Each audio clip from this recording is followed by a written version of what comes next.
Some cases were never meant to be solved. They were buried, forgotten, erased from time. A young girl, gone without a trace.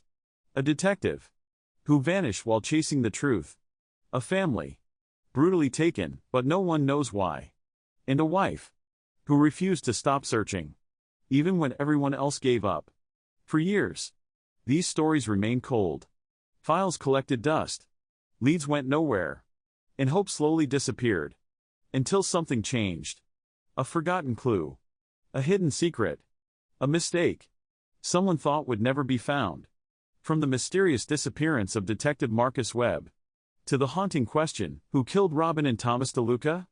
To the chilling case of a missing cop, who may have known too much. You'll witness the story of Kayla, the miracle that shocked the world. A mother who vanished from a grocery store, and was never seen again. An 8-year-old girl, whose disappearance still haunts investigators.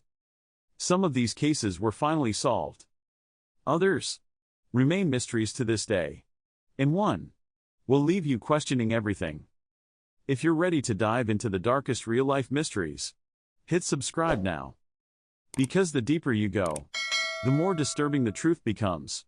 This is 2 hours of cold cases. Stories of people who vanished. Secrets that refuse to stay hidden.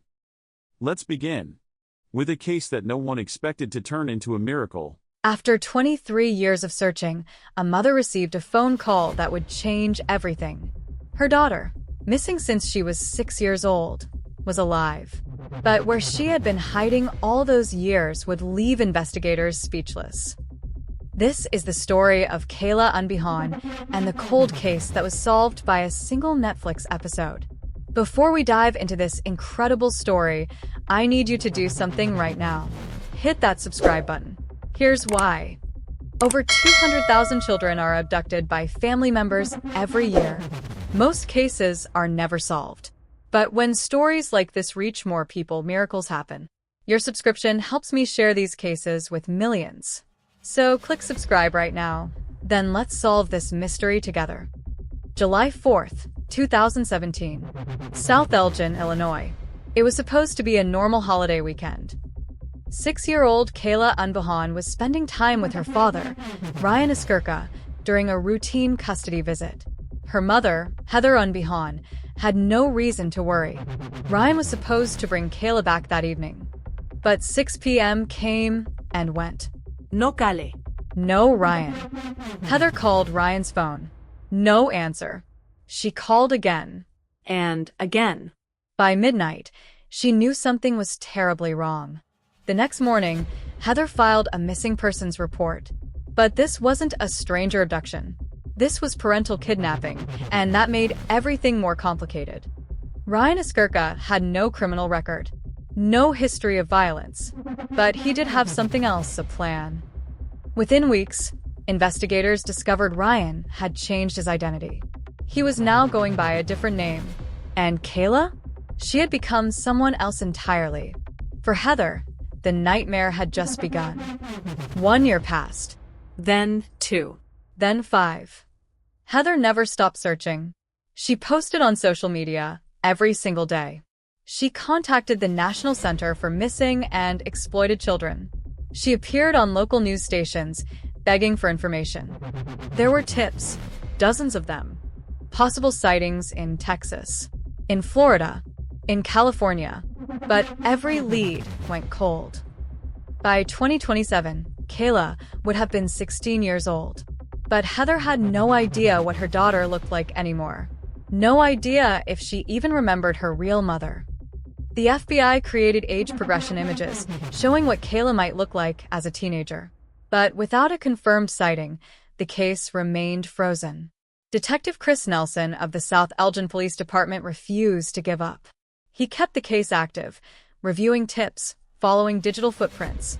But Ryan had been careful. Too careful. No social media presence. No credit card trails. No school records under Kayla's real name. It was as if they had disappeared into thin air. Heather appeared on the show, making one final plea to the public. The episode included recent age progression photos and details about Ryan's possible aliases. Within 24 hours, the episode had been viewed by millions. Tips started flooding in. But one tip stood out. A viewer in Asheville, North Carolina, recognized the girl from the show. She had seen her working at a local business, and she was certain it was Kayla. Detective Nelson immediately contacted the Asheville Police Department. They began surveillance on the location. On May 14, 2023, officers spotted a young woman matching Kayla's description. She was now 19. Detective Nelson made the call Heather had been waiting 6 years to receive. "We found her. Kayla is alive." Within 48 hours, Heather was on a plane to North Carolina. She hadn't seen her daughter since she was 6 years old. Kayla was now a young woman. The reunion was emotional, overwhelming. Kayla had lived an entire childhood believing a lie. She had been told her mother didn't want her, that she had abandoned her. But the truth was finally revealed, and slowly, mother and daughter began to rebuild what had been stolen from them. Ryan was taken into custody without incident. He was charged with felony kidnapping and custodial interference. He pleaded guilty and was sentenced to 2 years in prison. But for Heather and Kayla, the real work was just beginning. Healing from 6 years of separation wouldn't happen overnight. Today, Kayla is 22 years old. She's rebuilding her relationship with her mother, one day at a time. She's also speaking out, helping other families affected by parental abduction. According to the National Center for Missing and Exploited Children, over 200,000 children are abducted by family members each year in the United States. Most cases are never solved. But Kayla's story proves that even after years of darkness, there can be light. Even when hope seems lost, miracles can happen. This case was solved because one person watched a Netflix episode and spoke up. One tip changed everything. If you're watching this right now, you could be the person who solves the next cold case. You could be the one who recognizes a missing person. You could be the reason a family is reunited. That's why I created this channel. To give voice to the voiceless. To keep these stories alive. To never let these families be forgotten. If this story moved you, hit that subscribe button right now. Every subscriber helps me reach more people. And reaching more people means solving more cases. And here's where I need your help. I want to know, which cold case should I investigate next? Option 1. The grandmother who vanished from a cruise ship. Option 2. 5 cold cases solved by DNA in 2024. Option 3. The teacher who disappeared on her morning run. Drop a comment right now with your choice. 1, 2, or 3. The case with the most votes becomes my next video. Your comment literally decides what I cover next. I'll pin the top comment, and I respond to every single one. So don't be shy, let me know what you think. This one covers a missing person found alive after 15 years. And this one reveals 10 shocking cold cases that were finally solved in 2024. Click whichever one grabs you. I'll see you there. Faceless Justice Balance Scale. Giving voice to the voiceless. New cases every Tuesday, Friday, and Sunday. Until next time, remember, justice may be blind, but it never stops watching. On March 15, 2019, Detective Marcus Webb walked out of the Phoenix Police Department in Arizona and vanished without a trace. His badge, his gun, his entire life, gone. What happened next would shock investigators across 3 states and expose a dark secret buried deep in the Nevada desert. If you want to know how this 23-year veteran cop disappeared and what brought him back, hit that subscribe button right now. This case will leave you speechless. Detective Marcus Webb wasn't just any cop. At 47 years old, he'd spent over 2 decades with the Phoenix Police Department's Major Crimes Unit. Colleagues described him as methodical, dedicated, and incorruptible. His wife, Jennifer, said he'd been acting strange for weeks before his disappearance. Distant, paranoid, checking over his shoulder constantly. The last confirmed sighting was at 6:47 p.m. on March 15th, captured on surveillance footage at a gas station on Interstate 10, just outside Quartzsite, Arizona. He was alone, filling up his personal vehicle, a silver Ford F-150. He paid cash, didn't speak to anyone, and drove west toward California. When Marcus didn't show up for his shift the next morning, his partner, Detective Sarah Chun, immediately knew something was wrong. Marcus had never missed a day in 15 years. By noon, Jennifer had filed a missing persons report. By evening, every law enforcement agency in Arizona was searching for one of their own. But here's where it gets disturbing. Marcus's bank accounts showed no activity.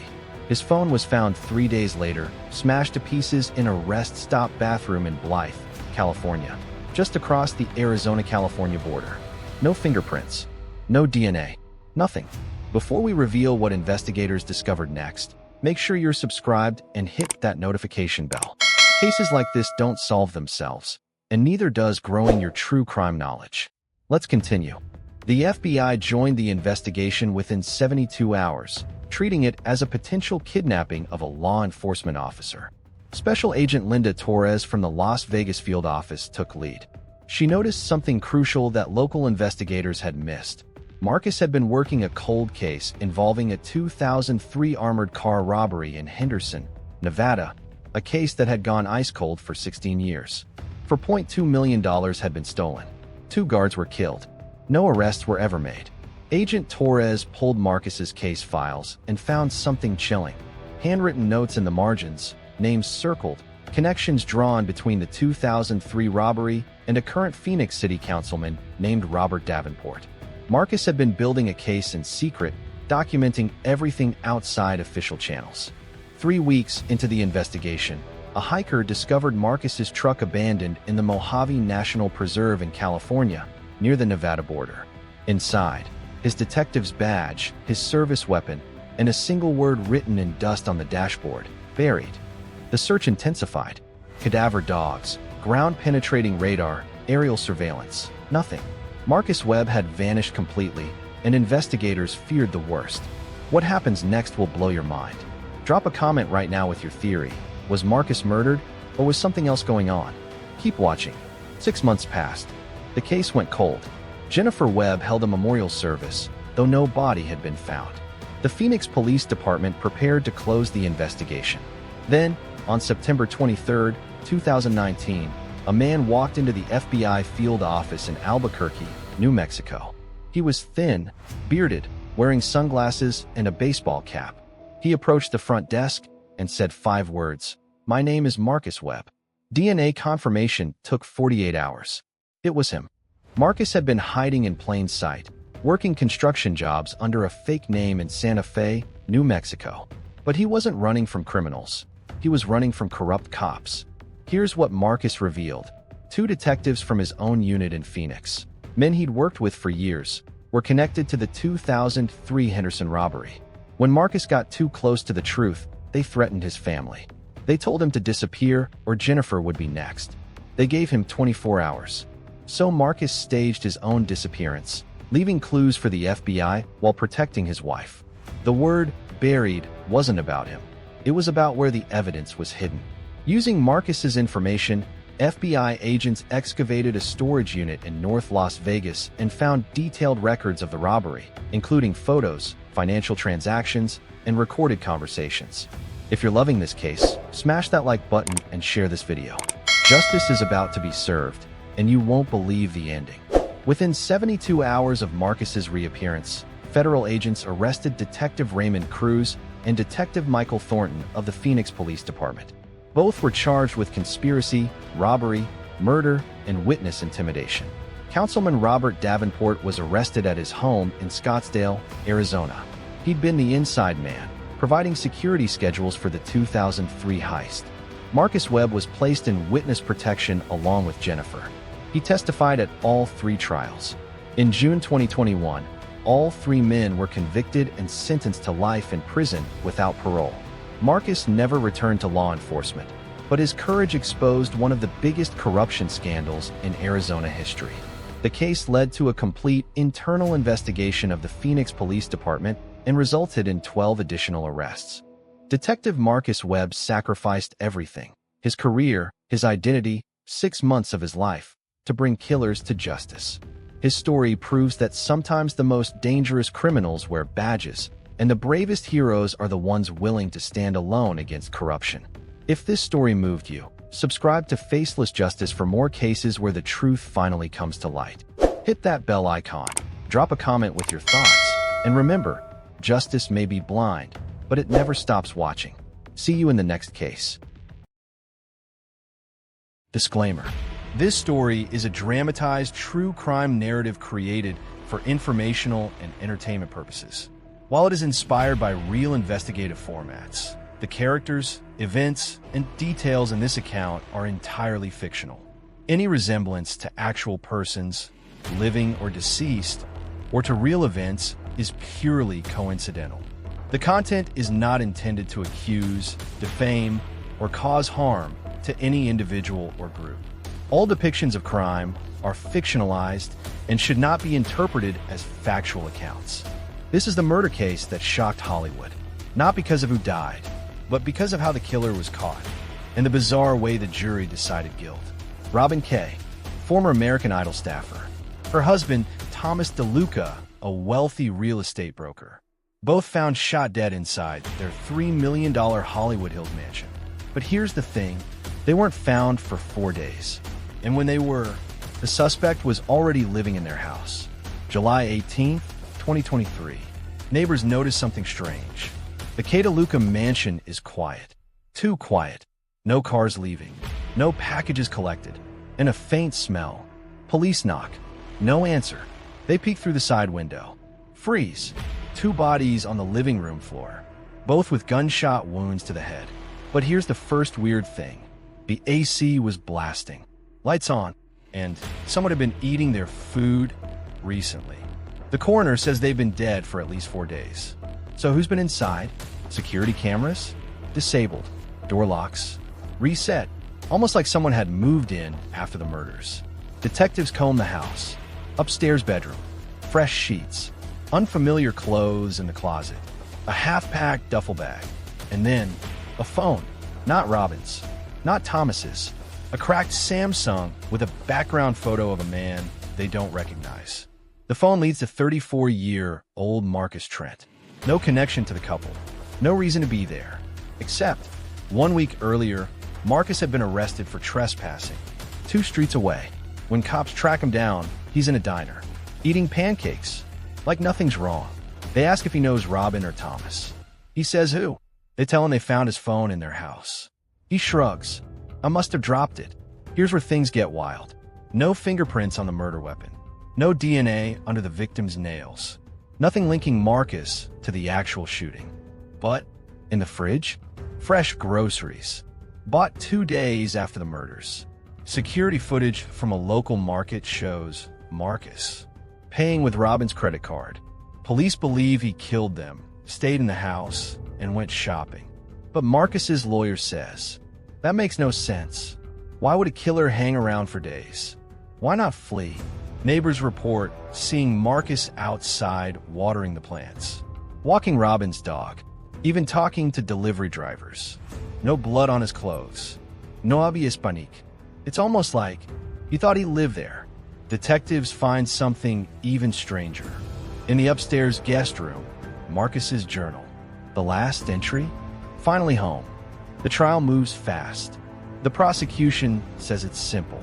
Marcus is a squatter-turned-killer. He broke in, murdered the couple, took over the house. The defense? They argue Marcus had nothing to do with the killings.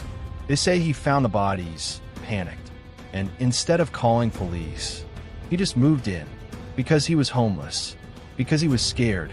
Here's the kicker. The jury doesn't agree on the murder.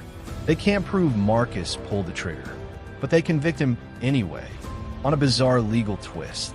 They say, even if he didn't kill Robin and Thomas, by living there for 4 days, by touching evidence, by eating their food, he destroyed the crime scene.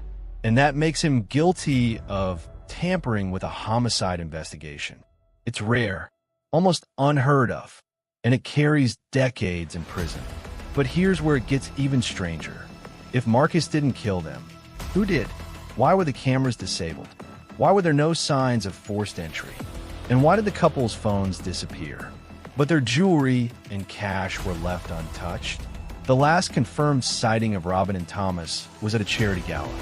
Smiling, laughing, no signs of trouble. Hours later, they were dead and buried in Marcus's journal. A single line written in code. Detectives can't crack it, but it might explain everything. Marcus is behind bars, but detectives now believe someone else was in that house during those missing 4 days. And a new witness, a delivery driver, says he saw a woman leaving the mansion at 3 a.m. the day before the bodies were found. We'll find out. Who is she? Why was she there? And what does she know about the murders of Robin Kay and Thomas Deluca? Marcus Trent was already locked up for tampering with a homicide investigation. But detectives now believed the real killer could still be out there. The driver's dash cam shows her. Tall, dark hair, baseball cap, carrying a duffel bag. But here's the thing. She wasn't leaving in a hurry. No running. No panique. Just calm, like she belonged there. The car she got into? Registered to someone who shouldn't even be alive. The plates came back to a man named Daniel Cross. Problem? Daniel had been declared dead 3 years ago. Cause of death? Suicide. Or, that's what the report said. Detectives start digging. Turns out Daniel Cross was Robin Kay's ex-boyfriend. They dated for 2 years before she met Thomas. Breakup? Ugly. Restraining orders. Accusations of stalking. And now, his car is caught on camera at her home. Detectives get a warrant for Daniel's old storage unit. Inside, boxes of photographs of Robin. Private moments. Vacations she didn't post online. One photo chills them. It's Robin and Thomas, smiling on their wedding day. But someone had scratched Thomas's face out with a knife. The coroner rechecks the bodies. The original ruling? Gunshot wounds to the head, but under Robin's fingernails. Fibers from a black wool sweater. Thomas's body? Tiny glass shards in his hair. Those shards match the broken vase found upstairs. A vase Marcus Trent never touched. It's like the scene was staged. A former neighbor comes forward. Says she saw Robin arguing with a man outside the mansion 2 nights before she died. She's sure it wasn't Thomas. Police show her a photo lineup. She points instantly. That's him, Daniel Cross. But here's the problem. Daniel Cross is still officially dead. If he's alive, someone forged his death. And the signature on his death certificate belongs to a county coroner who resigned last year after a fraud investigation. Meaning, Daniel's death might have been faked. Remember Marcus Trent's journal? The one that said, "Finally home," and had a coded line? A forensic linguist cracks it. The code reads, "She said he's coming back." Who's he? Marcus refuses to talk, but in a chilling twist, his lawyer says Marcus believed the mansion was promised to him by a woman named Clara. Clara is a fake name. Detectives track the number Marcus had for her. It belongs to a burner phone. Last ping, same cell tower near the Deluca mansion at 3:12 a.m. The same night the mystery woman was seen on dashcam. Detectives follow the lead to a cheap motel on the outskirts of LA. Room 207.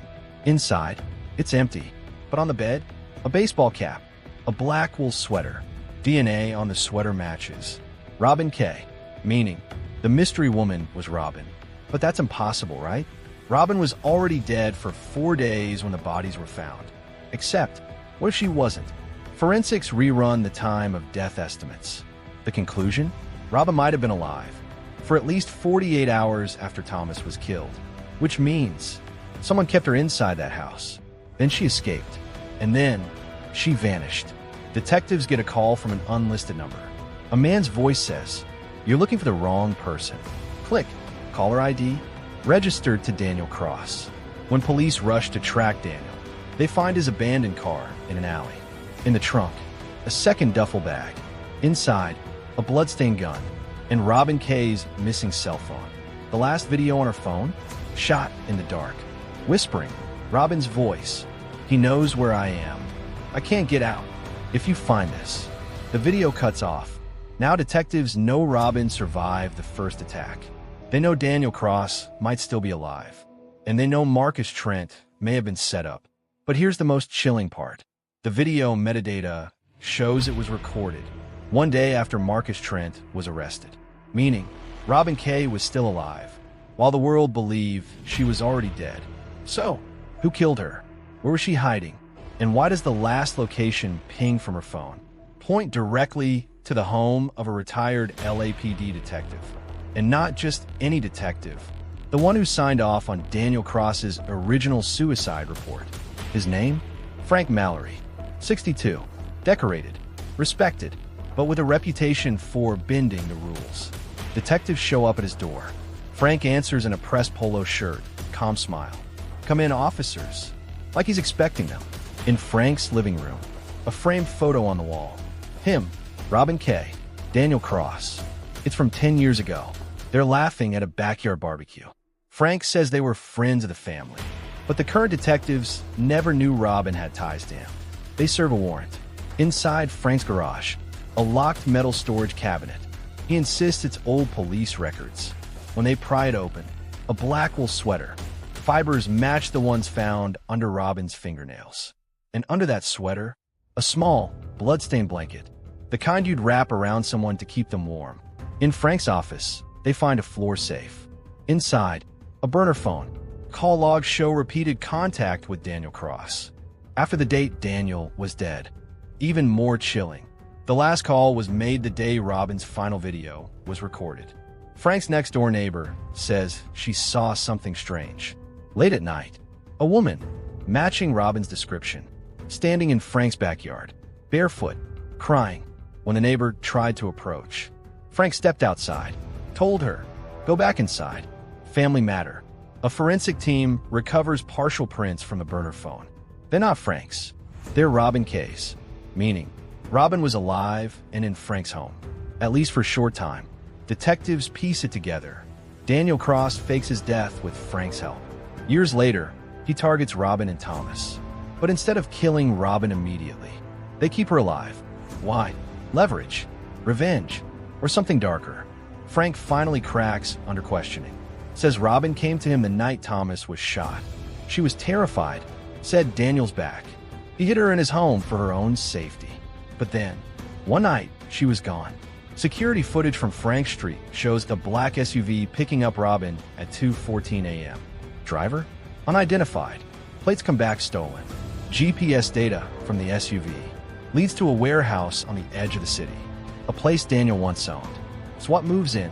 Warehouse is empty. But in the center of the floor, a single folding chair, ropes on the ground, and a camera tripod pointing directly at it. They find fresh footprints. One set matches Daniel Cross. The other? A woman's, barefoot. Behind the chair, a wall of photos. Not just Robin, dozens of other women. Some missing, some dead, pinned in the center. A new photo, Robin Kay, dated 2 days ago. If the photo is real, it means Robin was still alive less than 48 hours ago. And the kicker? A fresh DNA sample from the scene confirms. She was injured. She's bleeding. And Daniel Cross is still moving her from place to place. Detectives now believe they have less than 72 hours to find her. But the only person who knows where she is refusing to talk. Because that person is Marcus Trent, a man they thought was just a witness. Marcus sits in the interview room, hands folded, no expression. He says, "I'll tell you where she is, but you won't like the truth." Detectives lean in. Marcus smirks. "You think Daniel's in control?" He's not. Marcus claims Robin wasn't kidnapped. She went willingly, not with Daniel, but with someone else. Someone inside the current investigation. He slides a photo across the table. It's grainy, taken from a distance. Robin, wearing a hoodie, stepping into a sedan. Driving that sedan, led Detective Julia Reyes. The precinct explodes into chaos. Julia swears it's not what it looks like. Says she was protecting Robin. That Robin was being hunted by two people, Daniel and Frank. But when they check her phone, they find encrypted messages to a burner number. That belongs to Daniel Cross. They suspend Julia on the spot, but she refuses to give up Robin's location. Instead, she whispers, "If you move too soon, you'll get her killed." They don't know if it's a warning or a threat. They trace Julia's car GPS. Last ping, a cabin deep in the Angeles National Forest. SWAT moves in. Cabin's empty. Inside, fresh food, 2 mugs still warm, and a bloodstained scarf. That matches Robin's DNA. While searching the cabin, they find a hidden wildlife camera outside. It's motion activated. The last clip shows Robin sitting on the porch, looking scared. Then, a shadow falls over her. She looks up. The figure steps into view. It's not Daniel. It's Marcus Trent. Marcus wasn't just a witness. He's the middleman, the one moving Robin between locations, the one keeping both Daniel and the police guessing. And now, Marcus is gone. His car abandoned 2 miles from the cabin. Tracks leading off into the woods. K9 units follow the trail. It leads to an old service tunnel under the forest. Inside, a camping lantern still glowing. A backpack with Robin's necklace inside. But no Robin. No Marcus.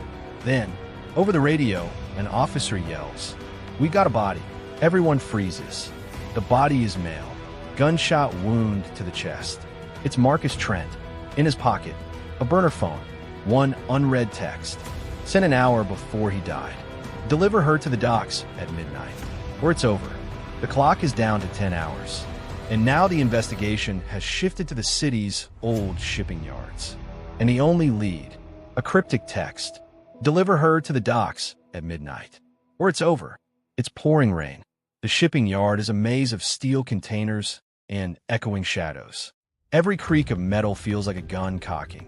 Detectives know, if Robin's here, they're walking into a trap. SWAT fans out. Thermal drones scan the area. Nothing. Then, a faint heat signature inside a container near the pier's edge. They cut the lock. Inside, Robin, hood over her head, handbound, shivering. But before they can reach her, a spotlight floods the pier. A deep voice booms from the darkness. Step away from her now. A tall figure emerges. Black trench coat, gloved hands, and in one of them, a silenced pistol. He removes his hood. It's Frank Holloway, the retired LAPD detective. Frank says he's been protecting Robin.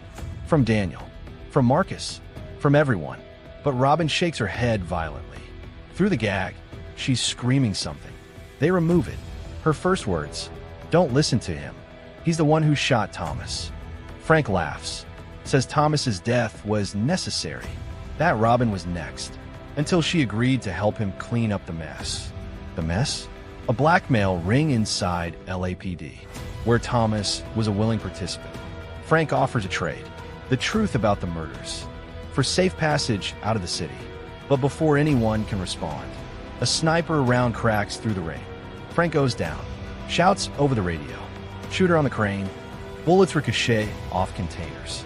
Officers dive for cover. Robin screaming. A shadow moves across the crane. When SWAT gets there, the sniper's gone. All that's left, a single shell casing, and a note tucked inside Frank's coat. Next time I won't miss. Robin is safe. For now. But Daniel Cross is still missing. And the note's handwriting matches the lead detective, Julia Reyes. Which means the most dangerous player in this game is still inside the investigation. Robin K. has been rescued. But the sniper's note found on Frank Holloway's body matches the handwriting of lead detective Julia Reyes. If that's true, the killer isn't outside the investigation. They are the investigation. Robin's in protective custody. Julia herself demands to be the one guarding her. Captain Miller objects, but Julia pulls rank.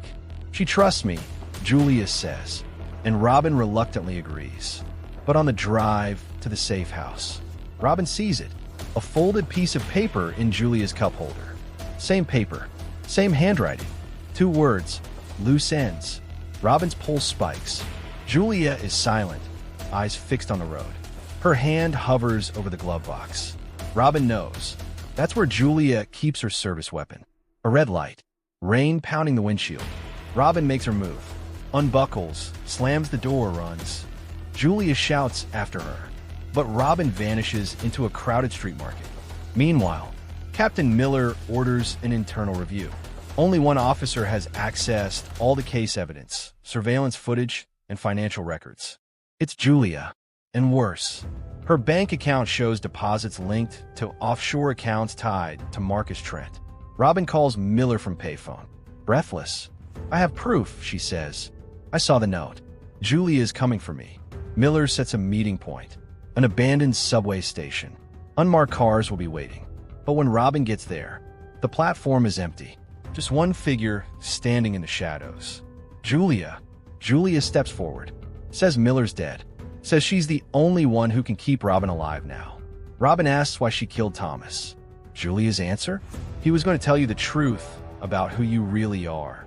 Julia drops it like a bomb. Your father is Frank Holloway. Robin freezes. Julia smirks. And that means you're part of this, whether you like it or not. Julia reaches into her coat.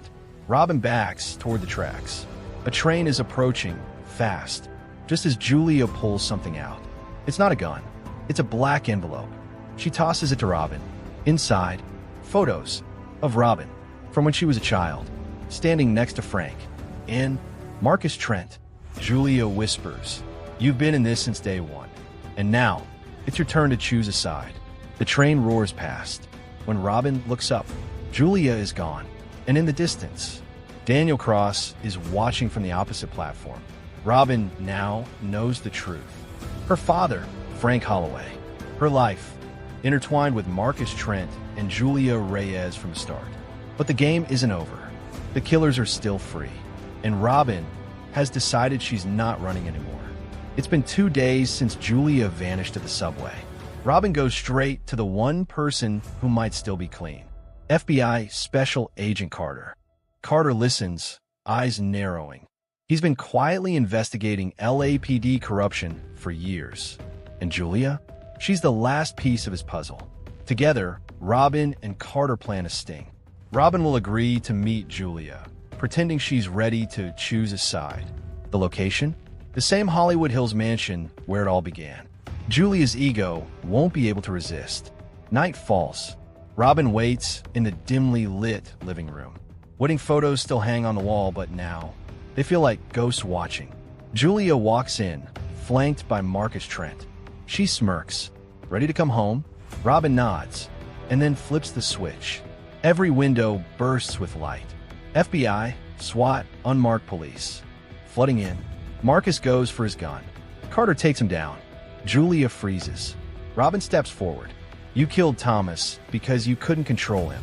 You almost killed me because I wasn't yours to keep. Julia tries to speak, but the cuffs click shut. Over the next weeks, the web unravels. Julia had been secretly on Marcus's payroll for years, helping him run a multi-million-dollar real estate scam. Frank Holloway, Robin's father, was once Marcus's partner. When Frank tried to quit, Marcus had him killed and framed it as a gang hit. Thomas discovered the truth, and that sealed his fate.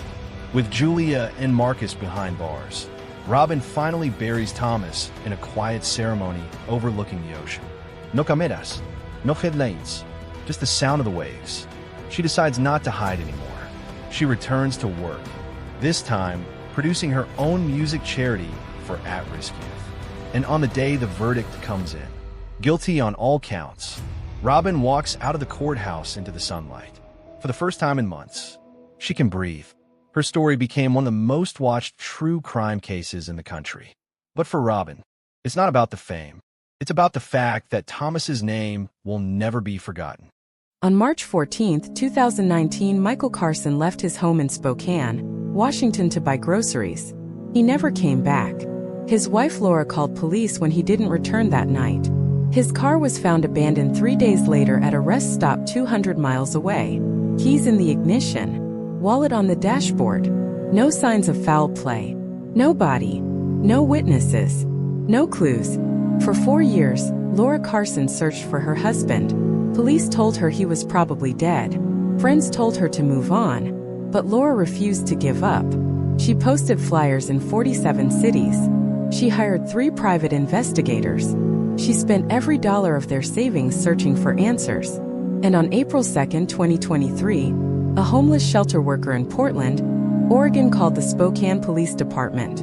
They'd found Michael Carson, alive, 4 years after he vanished. But Michael had no memory of where he'd been, no memory of his wife, no memory of his life before March 14, 2019. This is the story of a wife who never stopped searching and a husband who forgot he was missing. If you believe love means never giving up even when everyone else does, subscribe to Faceless Justice right now. We tell the stories of families who refuse to let their loved ones be forgotten. Hit that subscribe button, and let's celebrate the power of persistence together. Michael and Laura Carson had been married for 11 years. High school sweethearts from Spokane. Michael was 38 years old. Laura was 37. Michael worked as an accountant at a local firm. Laura was a nurse at Sacred Heart Medical Center. They had no children but were talking about starting a family. March 14, 2019 was a Thursday. Michael had the day off. Laura worked the morning shift at the hospital. Before Laura left for work at 6:30 a.m., Michael kissed her goodbye and said he'd make dinner that night. Spaghetti, her favorite. At 2:15 p.m., Michael texted Laura, "Heading to store for groceries. Need anything else?" Laura replied, "Just you. Love you." Michael responded with a heart emoji. That was the last message Laura ever received from her husband. Laura got home at 6 p.m. No Michael. No groceries. No dinner cooking on the stove. She called his phone. Straight to voicemail. At 8 p.m., Laura called Michael's parents.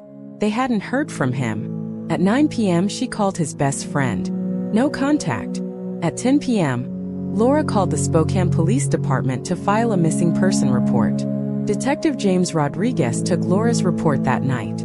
He'd worked missing persons for 12 years.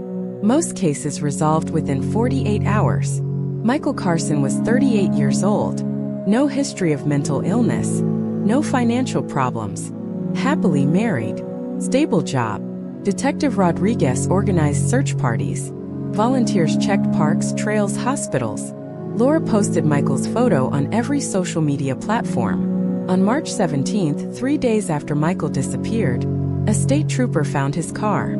Michael's 2015 Honda Accord was parked at a rest stop on Interstate 90, 200 miles east of Spokane near the Idaho border. The car was unlocked. Keys in the ignition. Michael's wallet on the dashboard with $180 cash and all his credit cards. His phone was on the passenger seat. Dead battery. No blood. No signs of struggle. No suicide note. Security cameras at the rest stop showed Michael pulling in at 3:47 p.m. on March 14th. He got out of the car, walked toward the restroom building, and disappeared off camera.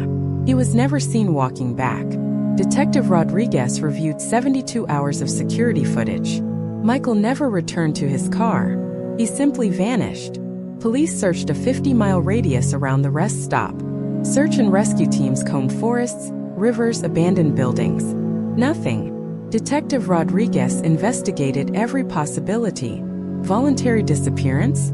Michael had no reason to run. No debts. No affairs. No criminal history. Foul play. No evidence of violence. No enemies. No suspicious activity on his bank accounts. Accident? No body found. No reports of unidentified patients at hospitals.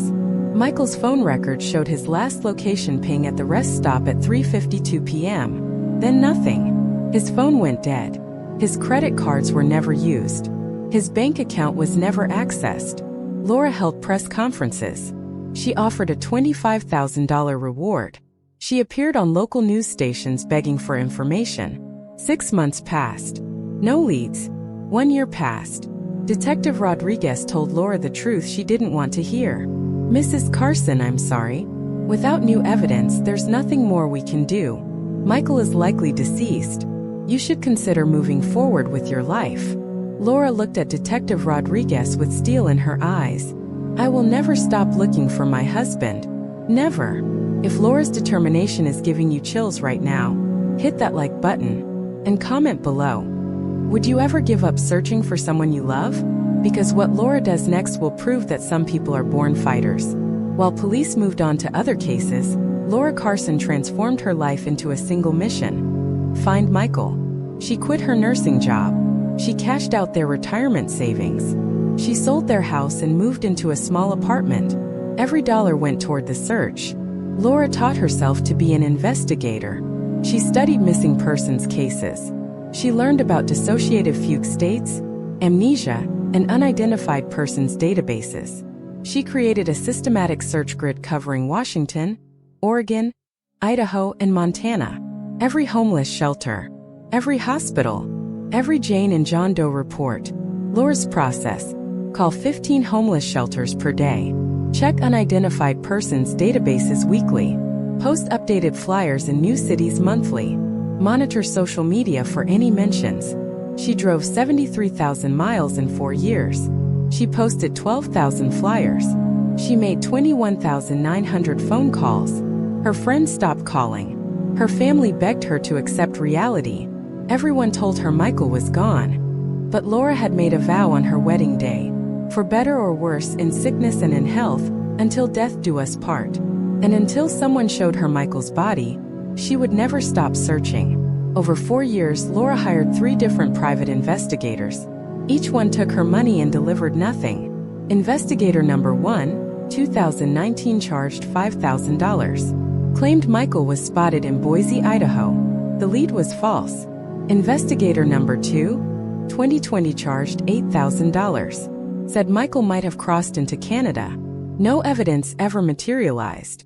Investigator number 3, 2021, charged $12,000. Promised to track Michael's digital footprint. Found nothing. By 2022, Laura had spent $67,000 on the search. Her savings were gone. She was working 3 part-time jobs just to afford rent and gas money, but she refused to quit. She expanded her search to social media. She joined 47 missing persons groups on Facebook. She posted Michael's photo every single day.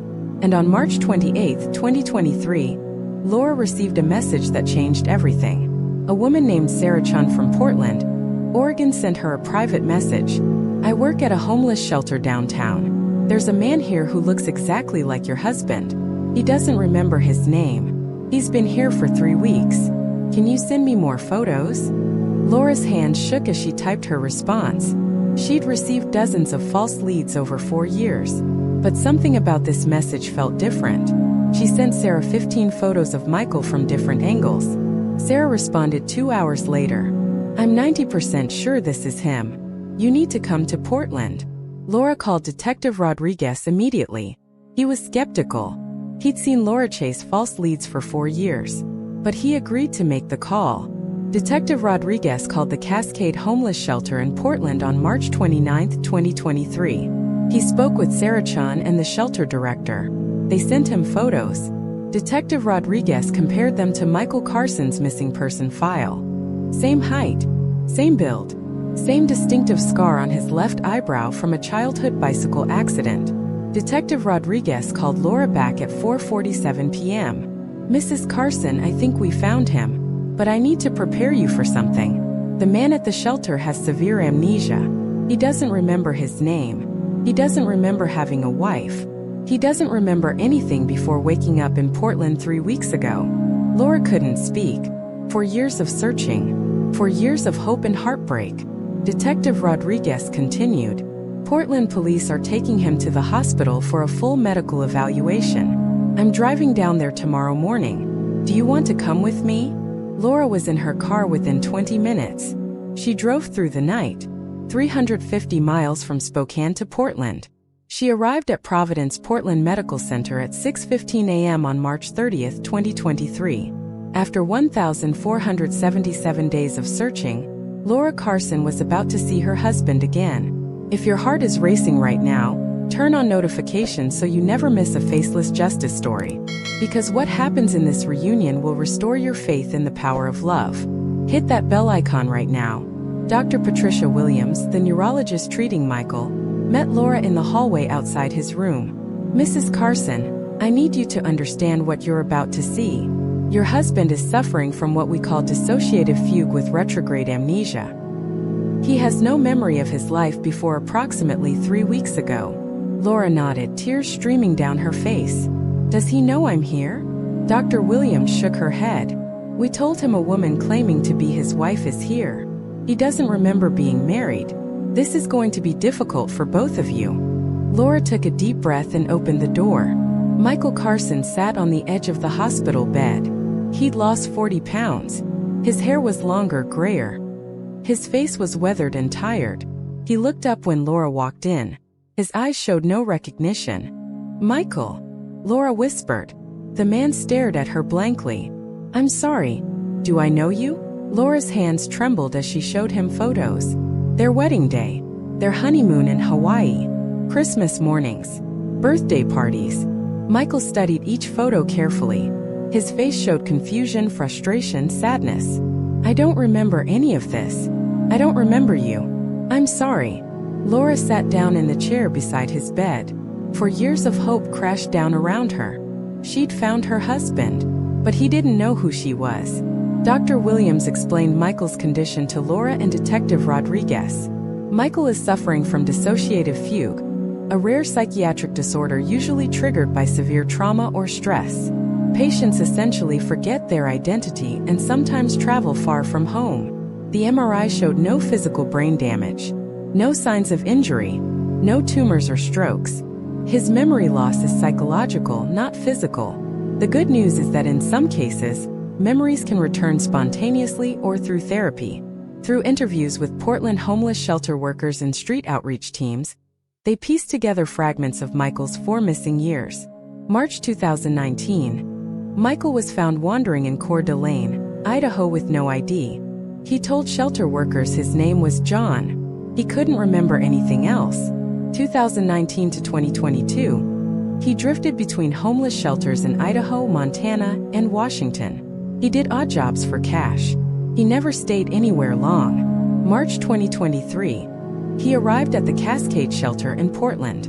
A worker named Sarah Chan saw Laura's Facebook post and recognized him. Laura asked the question that had haunted her for 4 years. Why didn't he try to find me? Why didn't he go to police? Dr. Williams explained. In dissociative fugue, patients don't realize they're missing. Michael didn't know he had a wife to return to. He didn't know he had a life in Spokane. His mind had completely blocked out his previous identity as a protective mechanism. Laura sobbed. What do we do now? Michael was released from the hospital on April 5, 2023. Laura brought him back to Spokane. He moved into her apartment. Legally, he was still her husband, but emotionally, he was a stranger. Michael started intensive therapy 3 times per week. Dr. Elena Martinez specialized in dissociative disorders. Laura showed him their life together. Photo albums, home videos, their favorite restaurants, their friends. Some days Michael thought he felt something familiar, a flash of recognition, a sense of déjà vu, but the memories never fully returned. By August 2023, Dr. Martinez gave them difficult news. Michael's memories from before March 2019 may never come back. You both need to decide. Do you want to rebuild a relationship based on who you are now, not who you were then? Laura looked at Michael. This man who was her husband but also wasn't. This man she'd searched for relentlessly for 4 years. I fell in love with you once, Laura said quietly. Maybe I can fall in love with you again. I don't remember our past, but I'd like to build a future. If you'll have me. As of November 2024, Michael and Laura are still together. They're attending couples therapy. They're taking things slowly. Michael has regained some basic skills and knowledge, but his memories of their 11-year marriage remain gone. They're not the same couple they were in 2019, but they're building something new. Because Laura proved that love isn't just about remembering the past. Sometimes love is about choosing someone again and again, even when everything has changed. Michael Carson disappeared on March 14, 2019. He was found on April 2, 2023. 4 years and 19 days later. The medical explanation? Dissociative fugue triggered by unknown psychological trauma. The real explanation? We may never know what happened to Michael at that rest stop. What caused his mind to shut down so completely that he forgot his entire life? But here's what we do know. Laura Carson made 21,900 phone calls searching for her husband. She drove 73,000 miles. She posted 12,000 flyers in 47 cities. She spent $67,000 of their savings. She never gave up. When police told her to move on, she refused. When friends said he was dead, she kept searching. When 3 private investigators failed, she kept going. Laura Carson's message to other families of missing persons: never stop looking. Never stop hoping. Even if everyone tells you it's impossible, even if it takes 4 years or 40 years, your loved one is worth fighting for. According to the National Missing and Unidentified Persons System, over 600,000 people go missing in the United States every year. Most are found within 48 hours, but thousands remain missing for years, decades, forever. If someone you know is missing, never stop searching. File reports with NAMUS. Post on social media. Contact homeless shelters and hospitals. And if you see someone who looks like a missing person, speak up. Make the call. You could be the Sarachan who reunites a family. This is Faceless Justice, telling the stories of those who refuse to let their loved ones be forgotten. Michael and Laura Carson's story reminds us that sometimes the greatest act of love is simply refusing to give up, even when the person you're searching for doesn't remember you're searching for them. Can a single piece of evidence, buried for decades, solve a crime everyone else has given up on? What if the truth was never lost, just waiting for the right moment to be discovered? Tonight, we're reopening cases that were once forgotten, cases that haunted families, frustrated detectives, and left behind more questions than answers. But now, something has changed. And if you're drawn to mysteries like this, stories where justice refuses to stay buried, make sure you subscribe to Faceless Justice right now. Because the deeper we go, the darker it gets. Hit subscribe. Because some truths don't stay hidden forever. And trust me, by the end of this story, you'll understand why. Because one of these cases was never truly cold. Welcome to Faceless Justice, where the silence of forgotten cases is finally broken. Cold cases are different. They don't scream for attention anymore.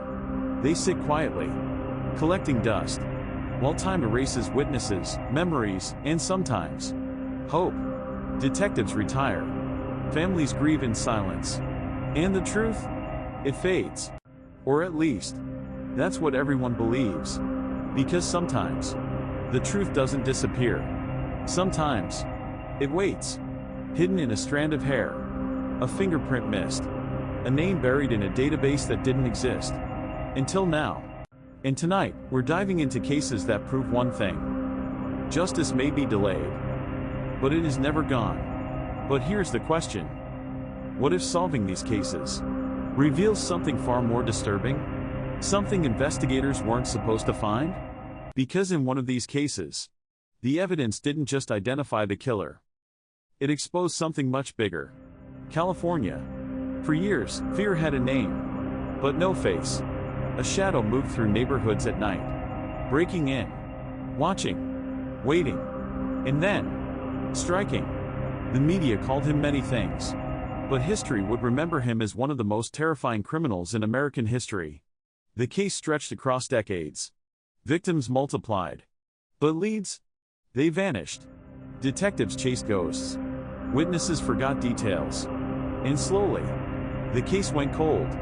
Until, decades later, a single decision changed everything. Investigators turned to something new. Something controversial. A genealogy database. Not designed to catch killers, but to connect families.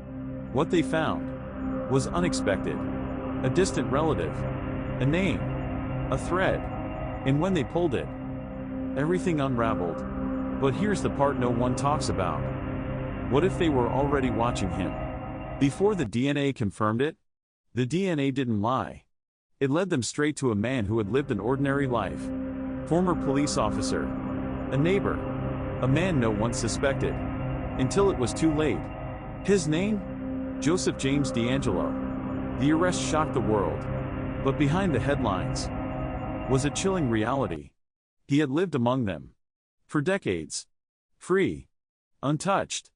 Unnoticed. And the question that haunted everyone was this. How many others are still out there? Just like him? A young girl is found. Alone. Abandoned. Her identity? Unknown. Her story? Silenced. They called her the Buckskin Girl. Not a name. Just a description of what she wore. Years passed. Then decades. No family came forward. No records matched. It was as if she never existed. Until technology Caught up with the past. DNA testing improved. Databases expanded. And suddenly, she wasn't invisible anymore. A match appeared. Then another. And finally, a name. But just as investigators thought they were close to the truth, they uncovered something unexpected. Someone had been searching for her. This entire time. She had a family. A history. A life that had been erased. But the biggest question remained. Who did this to her? The DNA trail continued, leading investigators down a path they hadn't anticipated. A suspect emerged. But the timeline didn't add up. Something was off. Something didn't make sense. And then, a second piece of evidence surfaced. One that had been overlooked for years. And it changed everything. Detroit. A young woman. A quiet night. And then, violence. The case seemed straightforward at first. Until it wasn't. Leads dried up. Witnesses disappeared. The file was closed. But not forgotten. Years later, a detective reopened it. Not because of new witnesses. Not because of a confession. But because of a single piece of preserved DNA. Something no one had the tools to analyze before. But now, everything was different. The sample was tested again. And this time, it spoke. The DNA didn't just identify a suspect. It revealed a pattern. A connection. Cases that seemed unrelated suddenly weren't. Different cities. Different victims. But the same method. The same signature. Investigators realized something chilling. They weren't dealing with isolated crimes. They were uncovering a hidden timeline. One that stretched further than anyone expected. And then came the realization that changed everything. What if these cases were never truly separate? The deeper they dug, the darker it became. Old evidence was re-examined. Files reopened. Names rechecked. And then, a match appeared that shouldn't have been possible. A connection between two suspects who had never been linked before. Until now. And when investigators followed that connection, they uncovered something terrifying. A network. Not organized. Not obvious. But real. And hidden in plain sight. And one name kept appearing. Over and over again. Before we reveal what investigators found, take a second to subscribe to Faceless Justice. Because stories like this don't end where you expect them to. And the final truth? It's something most people never hear. The name didn't belong to a killer. Not exactly. It belonged to someone who had been overlooked, ignored, dismissed. Someone who had been close to multiple cases, without ever being suspected. And when investigators finally realized who it was, everything changed. Because the truth wasn't just about solving cold cases anymore. It was about understanding. How many had been missed? How many were still hidden? And whether justice had only just begun. Because some cases are only cold until someone looks in the right place. And this time, they did. But what they found wasn't just another suspect. It was a pattern. A pattern that had been hiding in plain sight for years. Buried across different cities. Different victims. Different timelines. At first, it didn't make sense. The cases were too far apart. Too unrelated. Too random. But one analyst, just one, decided to look at something others ignored. Not the crimes. Not the suspects. But the gaps. The spaces in between. And that's when it started to come together. Dates. Locations. Movements. A silent rhythm that no one had noticed before. And once they saw it, they couldn't unsee it. Every crime happened within a specific window. Not days. Not weeks. Years. Gaps of 6. Sometimes 8. Sometimes 10 years. As if someone was waiting. Not hiding. Not running. Waiting. Living a normal life in between. Blending in. Aging. Changing. And then, striking again. But here's what made it worse. The locations weren't random either. They formed a path. A slow, deliberate movement across the country. Almost like someone was relocating. Starting over. Again and again. And then one investigator asked the question that changed everything. What if this wasn't just one killer, but someone teaching others? The idea sounded impossible. Too complex. Too organized. But the evidence didn't lie. Subtle differences in each crime. Slight variations. As if each act was a copy. Not identical, but learned, refined, passed down. And then, a file surfaced. Old. Misplaced. Almost forgotten. Inside it was a name investigators had seen before. Not once. Not twice. But in 3 separate cases. Always on the edge. Never directly involved. A witness. A neighbor. A passerby. But never a suspect. Until now. Because this time, the timeline placed him at the center. They pulled his records. Nothing unusual. No criminal history. No red flags. Just an ordinary man. A quiet life. A steady job. The kind of person no one looks twice at. But when they mapped his movements, everything changed. He had lived near every crime scene. Not all at once, but over time. Moving. Reappearing. Vanishing. And then showing up again. Years later. Closer to the next victim. It couldn't be coincidence. It was too precise. Too consistent. And then, they found something in his past. Something small. But impossible to ignore. A connection to law enforcement. That no one had reported. Not as an officer. Not officially. But close enough. He had worked around investigations. Seen how cases were built. How evidence was handled. How mistakes were made. And more importantly, how to avoid them. It explained everything. The gaps. The patience. The precision. But there was still one problem. There was no direct proof. No DNA match. No confession. Just a pattern. A theory. And a growing sense that they were getting close. Too close. Because the moment they began surveillance, something strange happened. He changed his routine. Not drastically. Not enough to alarm anyone else. But enough for them to notice. Different routes. Different times. Long pauses. Moments where he just sat. Watching. Waiting. As if he knew. As if he felt it. And then one night, he drove somewhere he had never gone before. A remote location. No cameras. No witnesses. Just darkness. Investigators followed. Carefully. Quietly. But when they reached the spot, he was gone. No car. No trace. Nothing. Except one thing. Buried in the dirt. Recently disturbed. And what they found there shouldn't have existed. A box. Old. Weathered. Hidden. But preserved. Inside, evidence. Not from one case. From multiple. Items that had never been released to the public. Details only the killer would know. But that wasn't the worst part.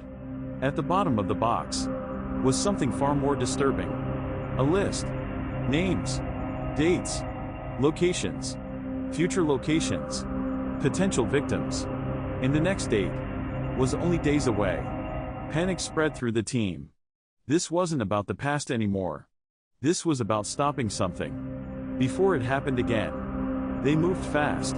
Tracking him. Watching every move. Waiting for a mistake.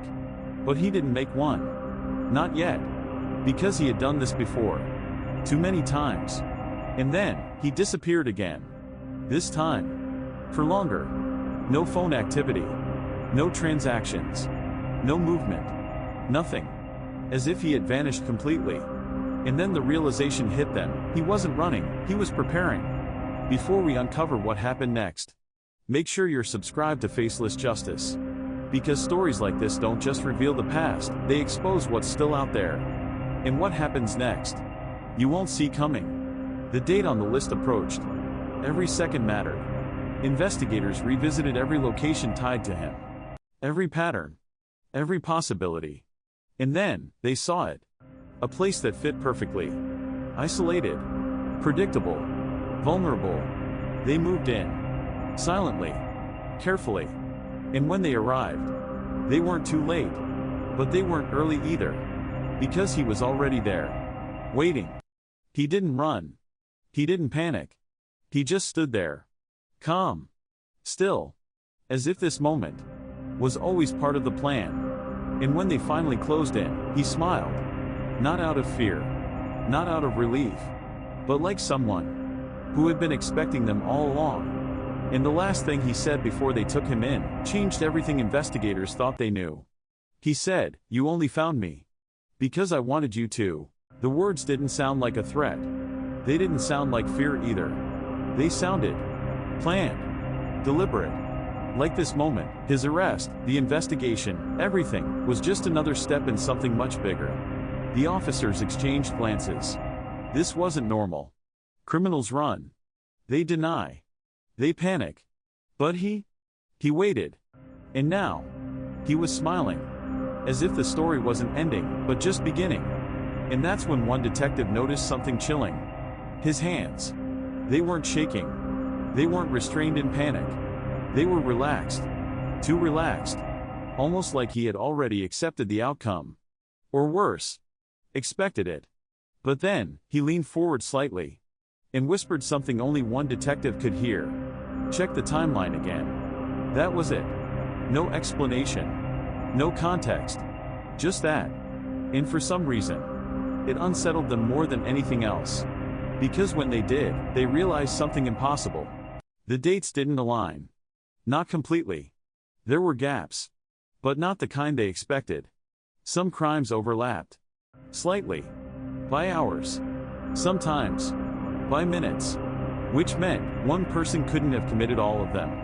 But the evidence said otherwise. DNA. Patterns. Locations. All pointed back to him. And yet, the timeline said no. Which left investigators with only two possibilities. Either the evidence was wrong. Or, he wasn't working alone. They brought him in. Sat him down. Started asking questions. Simple at first. Then more direct. But every answer he gave felt rehearsed. Controlled. Like he was feeding them just enough to keep them moving, but never enough to understand the full picture. And then, they asked the question. Were you alone? For the first time, he paused. Not long. Just a second. But it was enough. Because when he looked up again, the smile was gone. And he said, "I was the first." Silence filled the room. The first. What? The first killer? The first suspect? The first piece of something bigger? They pushed harder. But he leaned back. Calm again. And then he said something that changed everything. "You think you solved cold cases? You just opened them." Investigators scrambled. Rechecking files. Reopening evidence. Looking for anything they might have missed. And that's when it surfaced, another case. Similar pattern. Similar method. But different location. Different time. And most importantly, different DNA. But the structure of the crime was identical. Too identical. Like someone had copied it. Perfectly. And then it hit them. What if this wasn't imitation, but instruction? The list from the box wasn't random. It wasn't just victims. It was training. A progression. Early attempts. Refined methods. Improved execution. As if someone had been learning. Watching. Adapting. And then passing it on. Case by case. Person by person. Not a gang. Not an organization. Something quieter. More dangerous. A legacy. And the man in custody? He wasn't just a killer. He was the beginning. They monitored communications. Checked online forums. Old records. Anything that could connect the dots. And then, they found it. A hidden thread. Buried deep in an obscure forum. No names. No identities. Just patterns. Dates. Coordinates. And messages. Short. Cryptic. But clear enough. Phase complete. Next ready. Watcher active. And the most recent message, posted just hours ago, said, "The teacher has been taken." The room went silent. They weren't stopping anything. They had triggered something. Something already in motion. Because if he was the teacher, then the others were already out there. Active. Watching. Waiting. And possibly continuing the pattern. Before we uncover what this network really is, make sure you're subscribed to Faceless Justice. Because what you're about to hear goes far beyond a single case. They trace the messages. Encrypted. Layered. But not perfect. Nothing ever is. Bit by bit. They pulled fragments. Locations. Signals. Movement patterns. And then, they found a match. Another suspect. Another city.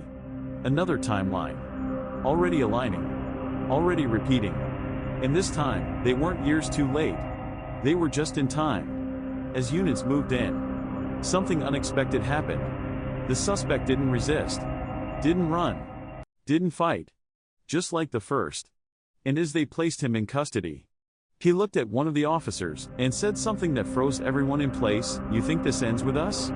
He shook his head slowly, smiled, and whispered, "We're just the ones you found. We're just the ones you found." The words echoed long after he said them. Not defensive. Not threatening. Just factual. And that was the problem. Because if what he said was true, then this wasn't an investigation anymore. It was a hunt. For something no one fully understood.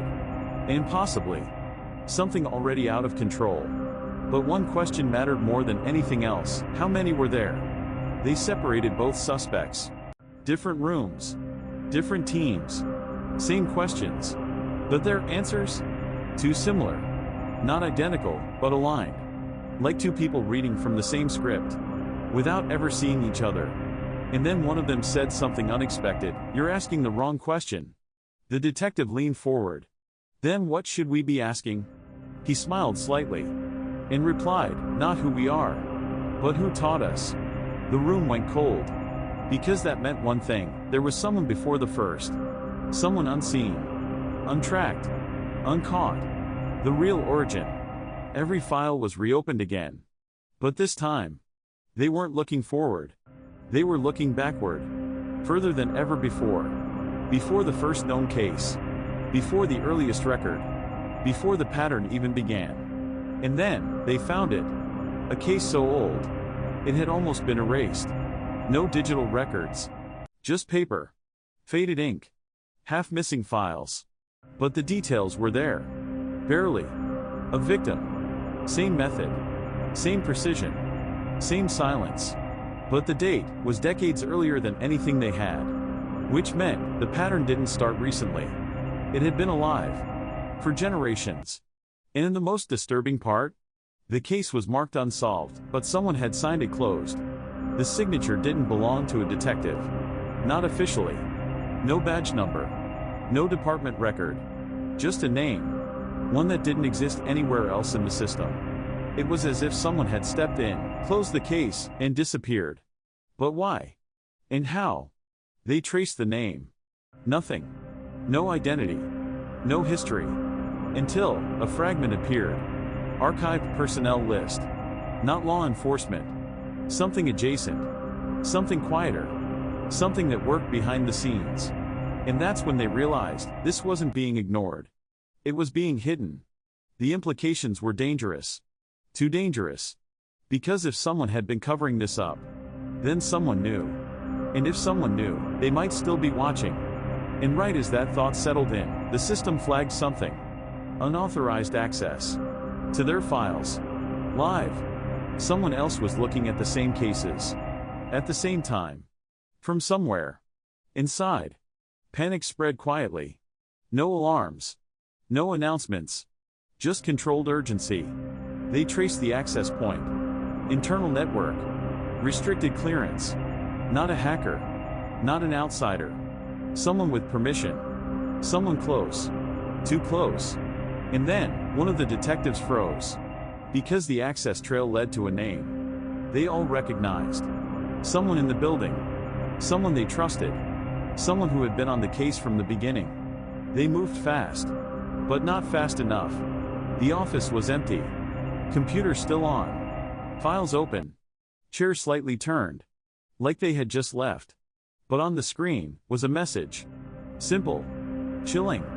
Left for them to find. It read, "You were never supposed to see this. Before we uncover who was behind it all, make sure you're subscribed to Faceless Justice. Because this isn't just a story about crime anymore, it's about something much bigger." The pieces came together fast. Too fast. Every suspect. Every pattern. Every case. They weren't random. They were controlled. Observed. Studied. As if someone had been watching the killers. Just as closely as investigators had. And then, the final file was unlocked. Restricted. Hidden. But now visible. Inside it was the truth. Not about the killers. But about the system behind them. A program. Unofficial. Unacknowledged. But very real. Monitoring violent behavior. Tracking patterns. Letting them unfold. Just enough. To study them. And sometimes, not stopping them. The man they arrested? Not just a killer. Not just a teacher. He was being watched. Documented. Followed.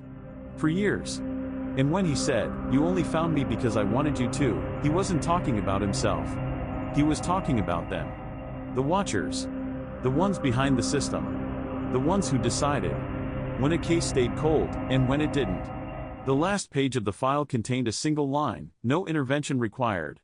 Below it, a list of active cases. Unsolved. Ongoing. Unstopped. And at the very bottom, a new entry. Recently added. No details. No suspect. Just a status. Developing. And as investigators stared at the screen, one question remained: were they solving crimes? Or just discovering them?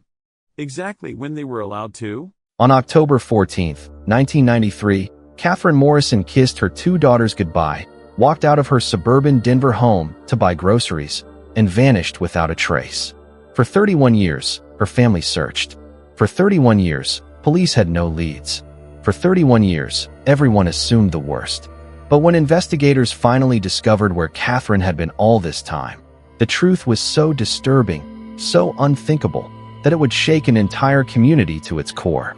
Before we dive into this haunting case, hit that subscribe button and turn on notifications. Every subscription helps us bring justice to the voiceless and shine light on cases that desperately need attention. Your support could help solve the next cold case.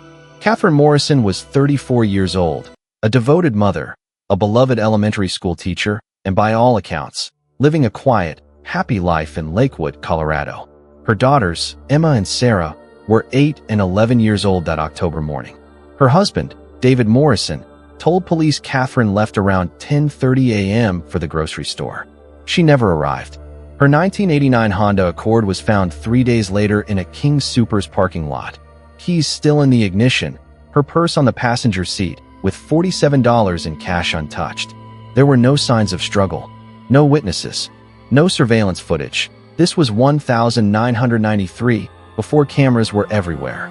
Detective James Holloway, the lead investigator, said something felt wrong from day one. The scene was too clean, he later recalled. When someone vanishes this completely, it's rarely random.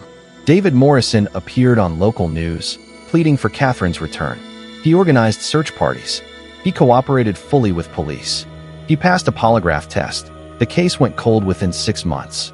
This case sat untouched for 3 decades, but new technology would eventually crack it wide open. Stay with me. The twist in this story is something you won't see coming. And if you're finding this case as compelling as I am, tap that like button. It tells YouTube to share this story with more people who care about justice. Emma and Sarah Morrison grew up without their mother. They celebrated birthdays, graduated high school, got married, all while wondering if Catherine was alive somewhere, thinking about them. David remarried in 1998 to a woman named Linda Hartwell. The family moved to Boulder. Life, as much as it could, moved forward. But Emma, the younger daughter, never stopped searching. As an adult, she became obsessed with her mother's case. She created a Facebook page in 2015 called Find Catherine Morrison that attracted thousands of followers. She hired private investigators with her own money. She submitted Catherine's DNA to every database available. I had this feeling, this knowing, that my mom didn't just disappear, Emma told a local reporter in 2019. Someone knew something. Someone was hiding something. Her sister Sarah was more pragmatic, more resigned. Emma, we have to let her go, she'd say. It's been 25 years. She's gone. But Emma couldn't let go. In 2022, she made a decision that would change everything. She convinced her father to let her search through old family storage boxes in his attic. boxes that hadn't been opened since 1993. What she found in those boxes would lead to the most shocking discovery in Colorado cold case history. The evidence Emma discovered was so disturbing that when she brought it to police, they reopened the case immediately. Before I reveal what she found, make sure you're subscribed. We're covering cases like this every week, and you won't want to miss what's coming next. Inside a dusty cardboard box labeled Catherine's Teaching Supplies, Emma found her mother's personal journal, one the police had somehow missed in their original investigation. The entries from September and early October 1993 were chilling. September 3rd, 1993, David's been acting strange lately. Secretive phone calls. Coming home late. When I ask questions, he gets angry. Angrier than I've ever seen him.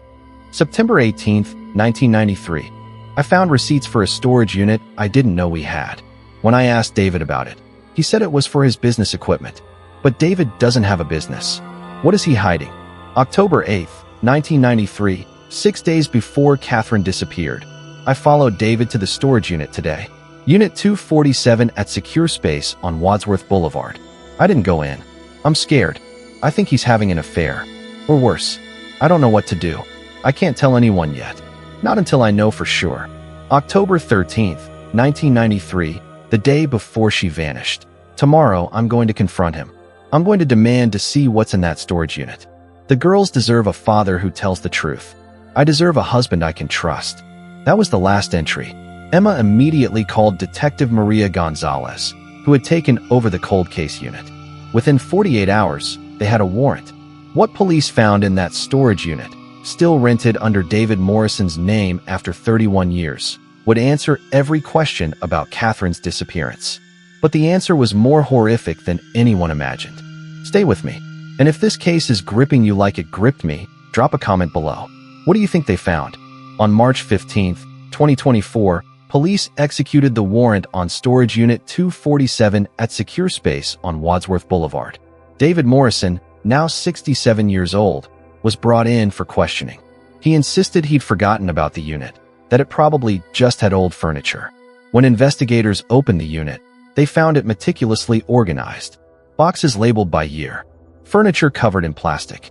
And in the back corner, behind a false wall constructed from plywood, they found Catherine Morrison. She wasn't dead. She was alive. Catherine Morrison had been living in that 10 by 15 storage unit for 31 years. The unit had been modified with soundproofing, a ventilation system, a chemical toilet, and a small refrigerator. There was a cot, boxes of non-perishable food, and jugs of water. The door had been fitted with a lock that could only be opened from the outside. Catherine, now 65 years old, was emaciated, confused, and suffering from severe psychological trauma. She barely spoke. She didn't recognize her own daughters. Medical exams revealed she had been sedated regularly, likely with benzodiazepines, to keep her docile. David had been visiting the unit 2 to 3 times per week for over 3 decades, bringing food, water, and medication. This case shocked the nation when it broke in 2024. The psychological manipulation, the decades of captivity, the fact that David Morrison had remarried and lived a normal life while keeping his first wife imprisoned.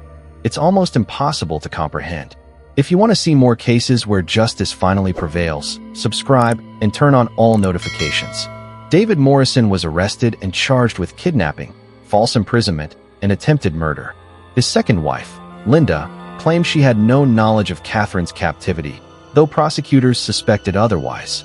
During the trial, the full horror emerged. Catherine had confronted David on October 14, 1993, demanding to know what was in the storage unit. David, who had been using the unit to hide evidence of embezzlement from his employer, panicked. He couldn't let Catherine expose him. He drugged her coffee that morning, drove her to the storage unit, and locked her inside, intending to kill her later and dispose of the body. But he couldn't do it. Instead, he kept her alive, visiting regularly, convincing himself he was protecting her, that she was safer there than in the world.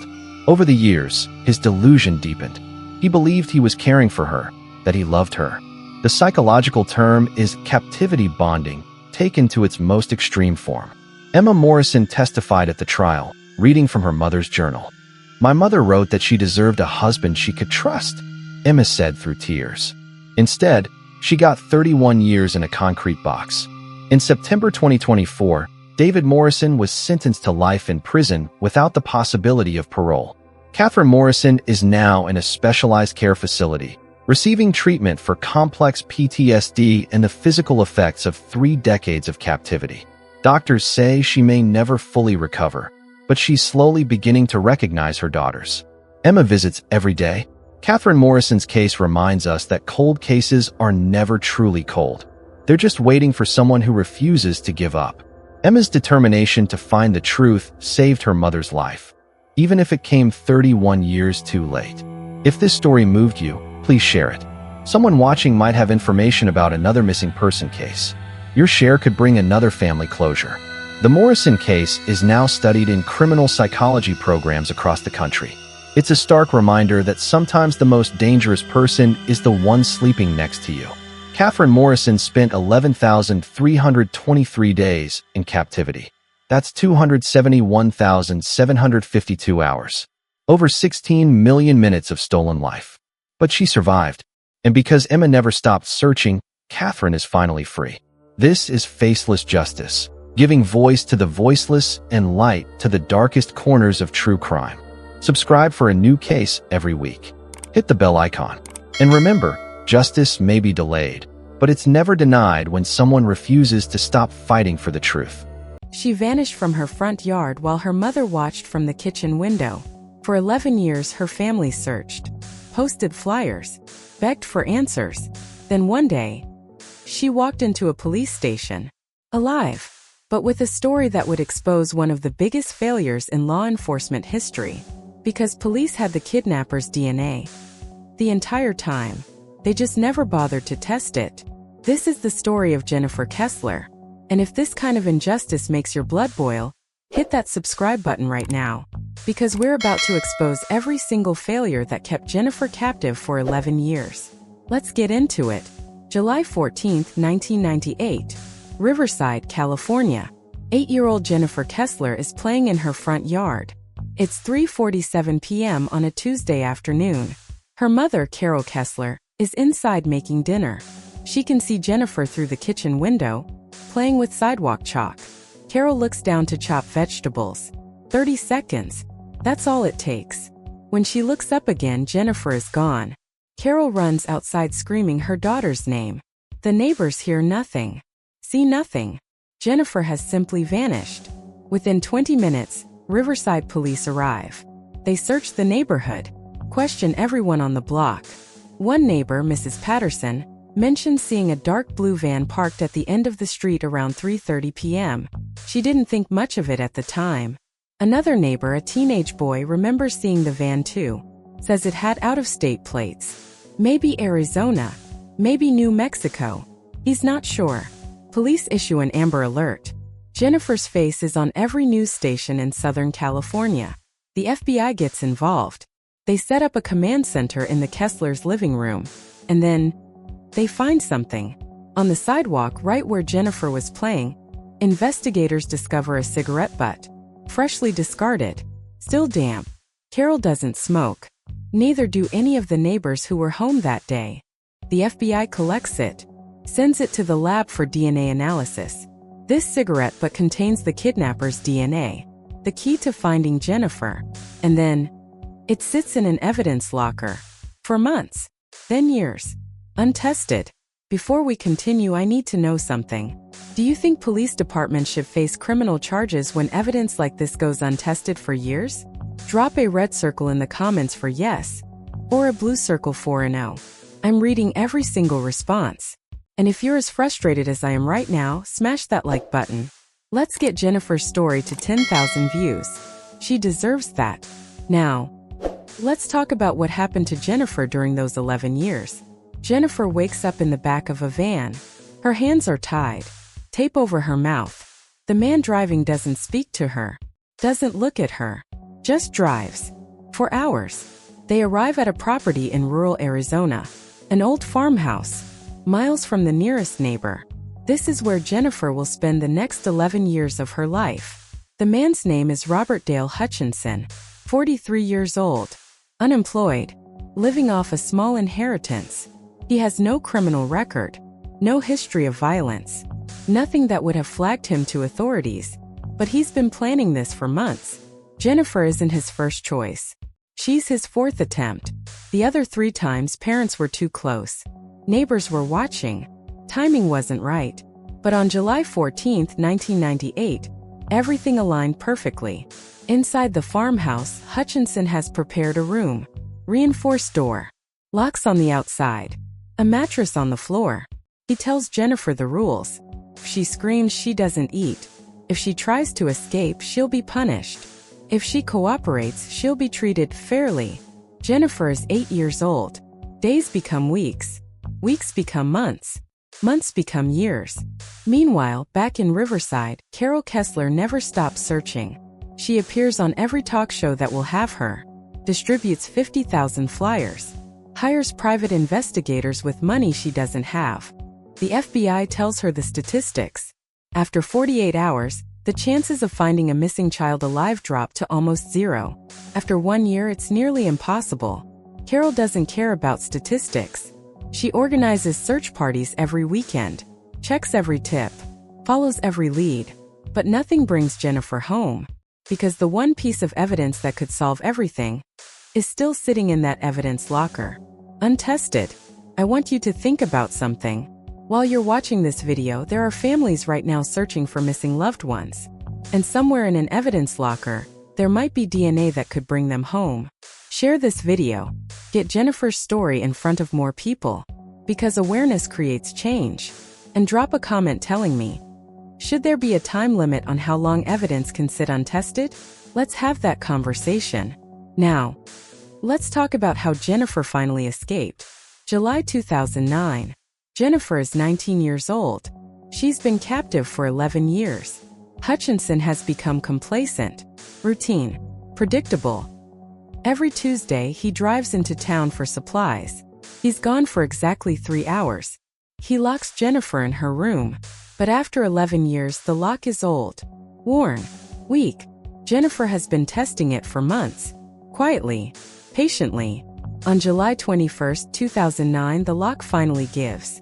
Jennifer steps into the hallway for the first time in 11 years. She finds a phone, landline, covered in dust. She picks it up. Dial tone. She calls 911. Dispatcher. 911, what's your emergency? Jennifer. My name is Jennifer Kessler. I was kidnapped 11 years ago. I need help. There's a long pause. Dispatcher. Jennifer Kessler? From Riverside. Jennifer. Yes, please. He'll be back soon.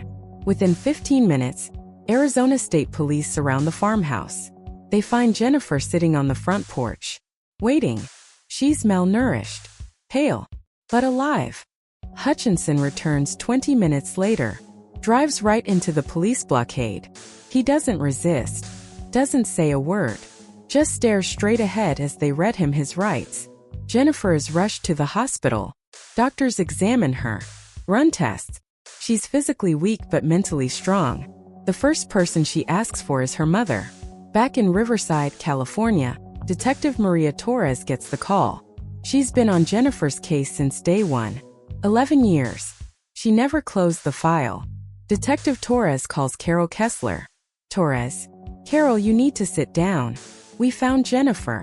She's alive. Carol collapses.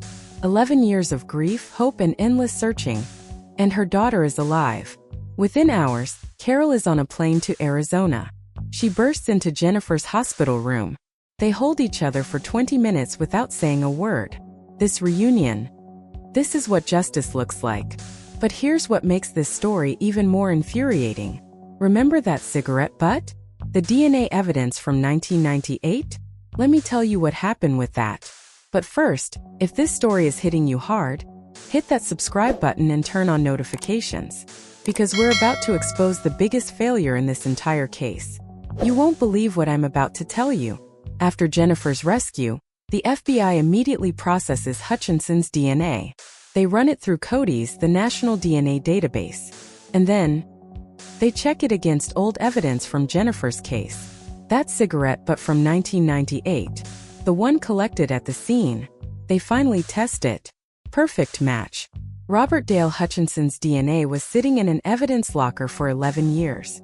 If they had tested it in 1998, Jennifer would have been home in weeks, maybe days. She would have finished elementary school, gone to middle school, high school, had a normal childhood. Instead, she spent 11 years in captivity. Because of a backlog, the Riverside Police Department had over 3,000 pieces of DNA evidence waiting to be processed. Jennifer's case wasn't prioritized. It was just one of thousands. When this information goes public, the outrage is immediate. Carol Kessler files a lawsuit against the Riverside Police Department. She's not asking for money. She's demanding policy change. Carol, my daughter lost 11 years of her life because someone decided her case wasn't important enough. How many other families are waiting for evidence to be tested? How many other children could come home if we just did our jobs? The lawsuit forces an internal investigation. What they find is even worse. Jennifer's case wasn't an isolated incident. There were 47 other missing persons cases with untested DNA evidence. 47 families waiting for answers. 47 pieces of evidence that could solve cases. Just sitting there. The police chief resigns. 3 lab supervisors are fired. But no one faces criminal charges. Because administrative failure isn't a crime. Even when it costs someone 11 years of their life. This is the part that should make you furious. Administrative failure. That's what they called it. Not negligence. Not misconduct. Just failure. Drop a comment right now. Should police departments face criminal charges when evidence backlogs keep victims in danger? I want to know what you think. And if you think this story needs to reach more people, hit that like button. Let's get Jennifer's story to 100,000 views. Now, let me tell you what happened to Jennifer after all this. Robert Dale Hutchinson's trial begins in March 2010. He's charged with kidnapping, false imprisonment, and 47 counts of sexual assault. His defense attorney tries to argue diminished capacity, mental illness, childhood trauma. The jury doesn't buy it. Jennifer testifies for 3 days. She describes every detail, every day of those 11 years, every moment of fear. The courtroom is silent except for her voice. When she finishes, the judge calls a recess. Several jury members are openly weeping. The verdict comes back in 4 hours. Guilty. On all counts. Hutchinson is sentenced to 11 consecutive life sentences without possibility of parole. 1 life sentence for every year he stole from Jennifer. But the story doesn't end there. Jennifer's case becomes a catalyst for change. California passes Jennifer's Law in 2011. It mandates that all DNA evidence in missing persons cases must be tested within 30 days of collection. Police departments that fail to meet this deadline face federal funding cuts. Within 2 years, 12 other states adopt similar legislation. The DNA backlog that kept Jennifer captive for 11 years? It's reduced by 67% nationwide. 43 cold cases are solved using previously untested evidence. 12 missing persons are located and rescued. All because Jennifer Kessler refused to let her suffering be meaningless. Today, Jennifer is 35 years old. She runs a nonprofit called the Kessler Foundation that provides legal support to families of missing persons. She's helped over 200 families navigate the legal system and push for evidence testing.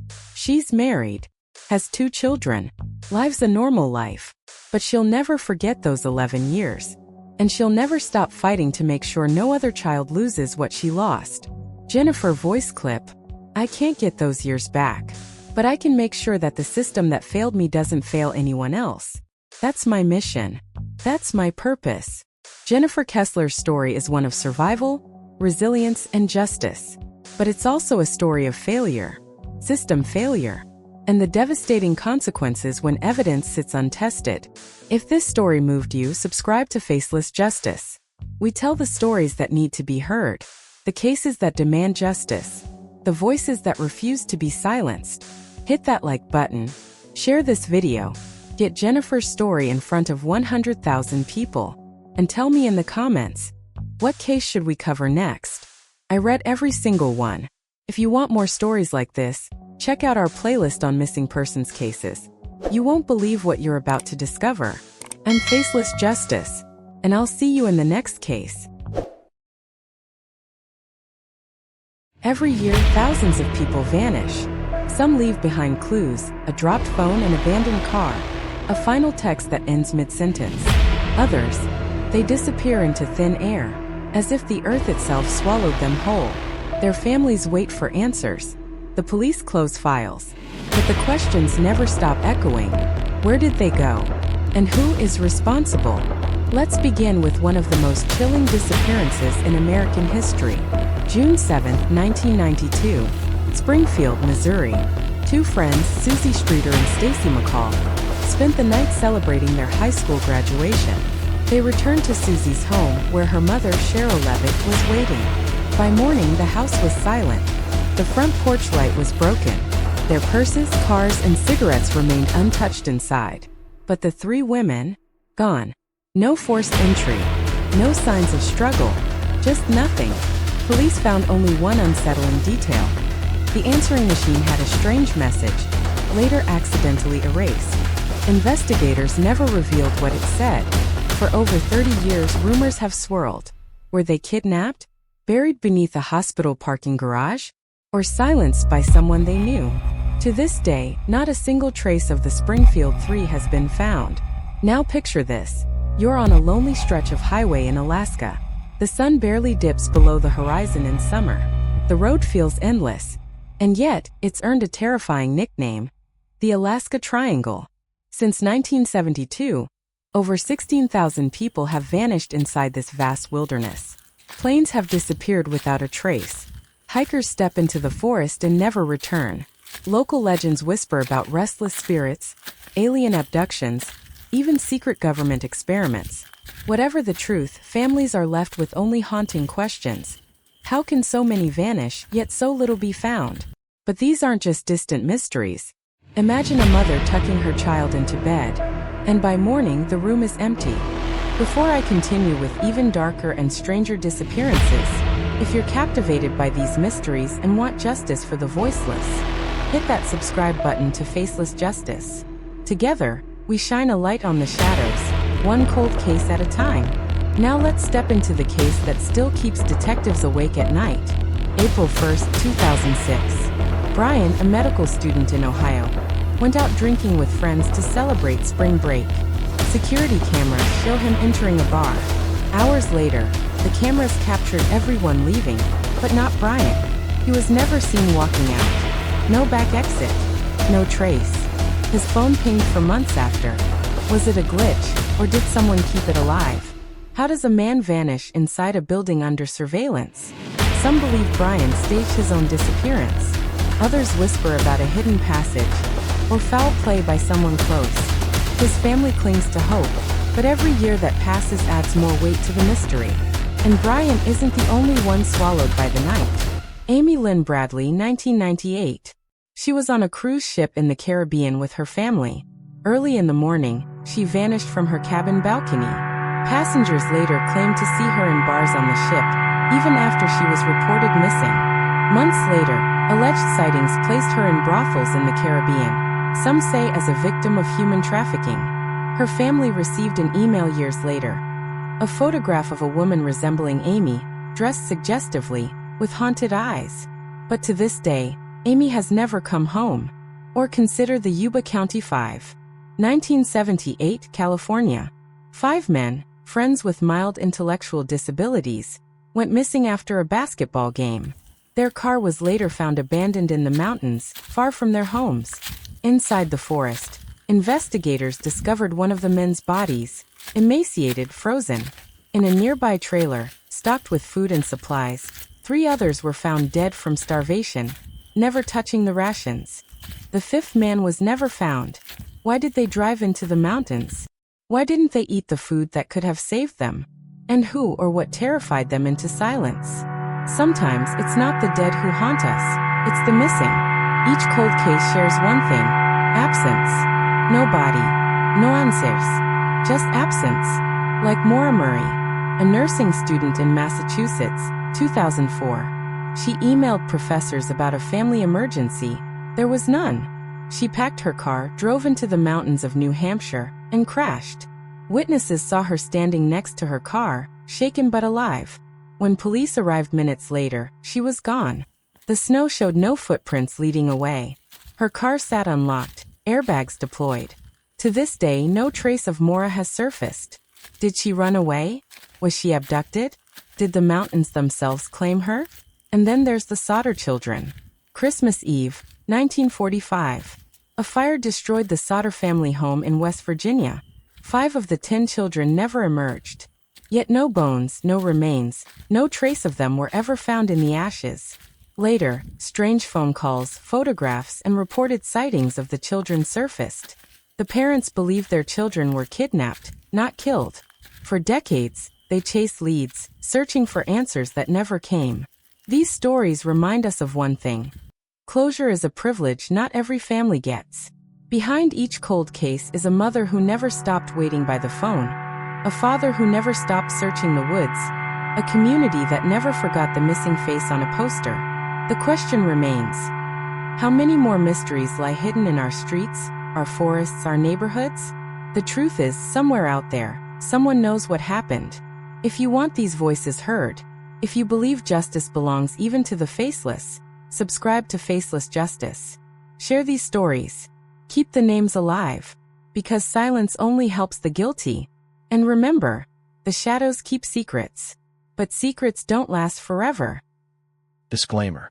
This story is a dramatized true crime narrative created for informational and entertainment purposes.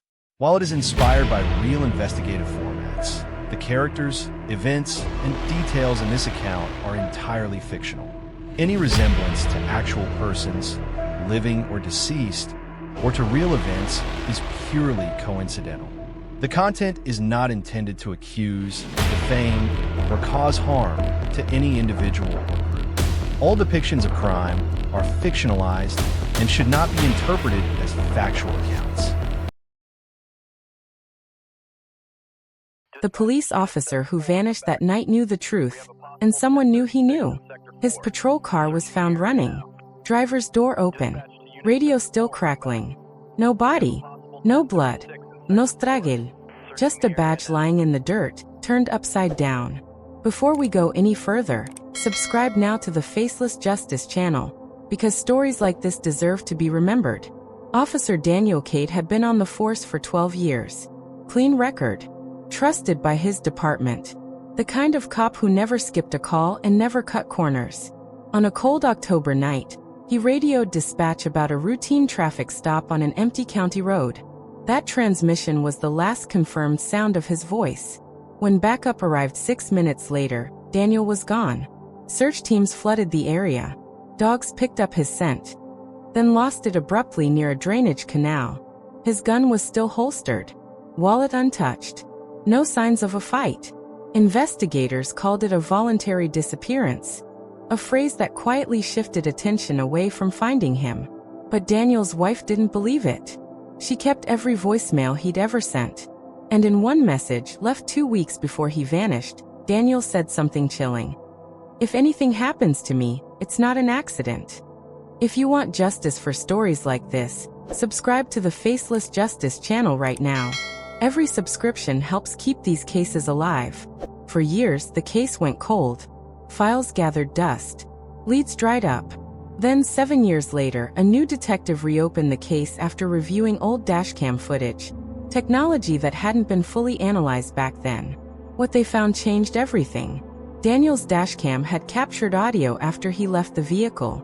Faint, almost erased by static, but enhanced, a voice could be heard, not Daniel's. Another man, calm, familiar, someone who sounded like he knew exactly what he was doing. The voice matched a former internal affairs officer who had been quietly dismissed months after Daniel disappeared. Suddenly, the pieces fit. Daniel had been investigating evidence tampering tied to a major drug case. The same case that internal affairs shut down. The same case that ruined careers, except for one man who walked away untouched. If you're still watching, make sure you're subscribed to the Faceless Justice channel. Don't let the truth disappear again. A search warrant was issued, property excavated, and buried beneath a concrete slab behind an abandoned workshop, they found human remains, along with Daniel's badge, still intact. The case went to trial. The defense argued coincidence. The prosecution played the audio, played the voicemail, played the silence left behind by a system that failed one of its own. The jury took less than 4 hours. Daniel Cade didn't disappear. He was erased. And he was finally brought home. For more cold cases solved, missing officers remembered, and justice that refuses to stay buried, subscribe to the Faceless Justice channel. Justice has no face, but it has a voice.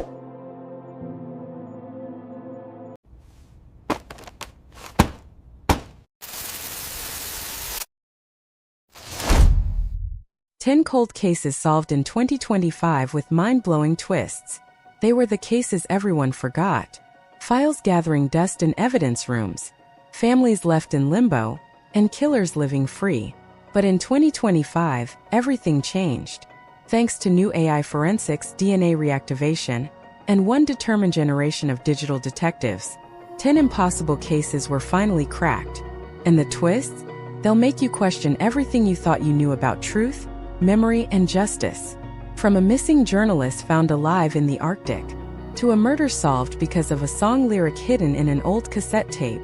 These aren't stories from a movie. They're real, and every single one ended in 2025. But before we open the first case, if you love true crime that goes beyond the headlines, hit that subscribe button and join the Faceless Justice community, where we uncover the stories they tried to bury. Man Detective Case Number 1. The Voice in the Woods. For 17 years, hikers in Oregon reported hearing a woman's voice crying for help deep in Mount Hood Forest. Search teams found nothing. No campsites, no signs of life. In 2025, a drone survey using LiDAR imaging revealed something chilling. An old refrigerator door, buried under moss, sealed shut. Inside was a cassette recorder, looping a single 10-second message. "Help me, I'm still here." It wasn't a person calling for help. It was a recording set by a murderer to throw off searchers. DNA inside the tape spool matched a suspect from a 2025 genealogy database update. A retired forest ranger who'd been part of the original search team. He'd been listening to his own voice in the woods for years. Case Number 2. The Girl from the Photo. A faded Polaroid found at a flea market showed a young girl with a bruise on her neck and a number scrawled on the back. Number 873. Reddit users traced the photo paper batch to 1989. AI aging software in 2025 reconstructed the girl's likely adult face. A match hit. A missing persons advocate who'd been helping families for decades. Turns out she'd been the victim herself, kidnapped as a child, brainwashed with false memories, and released under a new identity. When she saw the photo online, she collapsed. The truth shattered her world. Magnifying glass tilted left. Case Number 3. The Cold Breath Killer.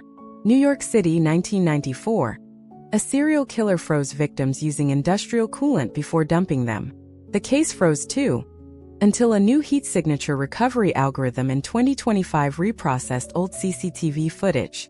Hidden thermal residue revealed the killer wasn't a man, but a woman, working as a morgue assistant. Her motive? Revenge on corrupt pathologists who falsified her brother's death report. She'd turned their own science against them. Case Number 4. Echoes of the Vanished Twin. In 2003, a toddler disappeared from a hospital in Dublin. No trace was ever found. In 2025, a genetic anomaly in a routine DNA test revealed that a college student carried 2 genetic profiles. He was a chimera, one body, 2 sets of DNA. The missing twin wasn't gone. His cells had fused with his brother in the womb. A missing person found within another. No crime, just the strangest miracle science could explain. Old Key Case Number 5. The Choir of Silence. Every year, an entire choir vanished after performing at a rural church in Spain. Their names never appeared again. Their families received anonymous donations. In 2025, an AI music archive matched a song recorded on a lost choir tape to an underground witness protection database.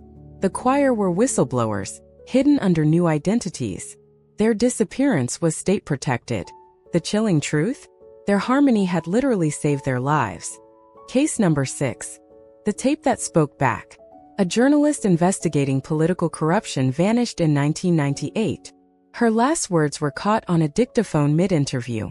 In 2025, a sound forensics lab used AI audio depth analysis to separate background noises.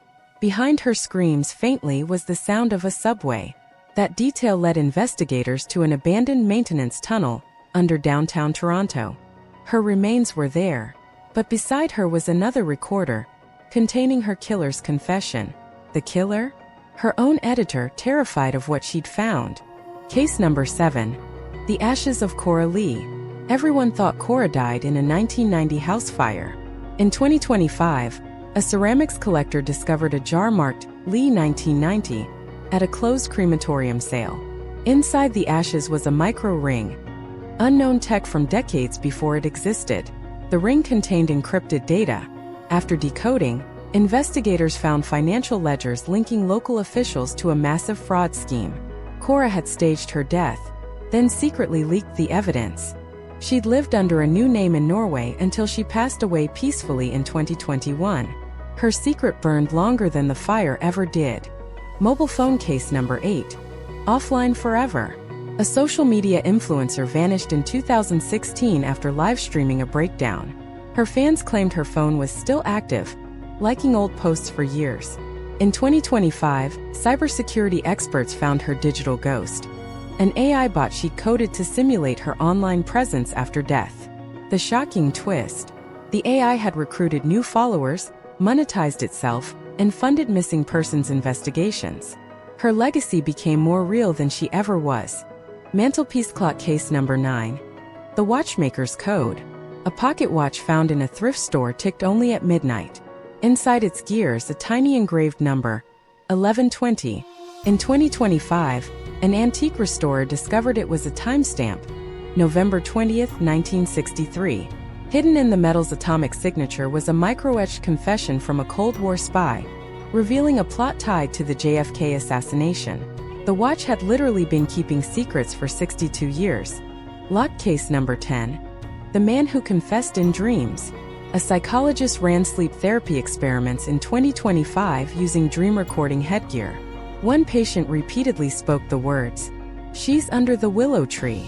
Investigators checked the coordinates matching the dream imagery. They found human remains, matching a girl missing since 1991. The patient, her childhood best friend, now 40, who'd repressed the memory after witnessing the crime. The killer?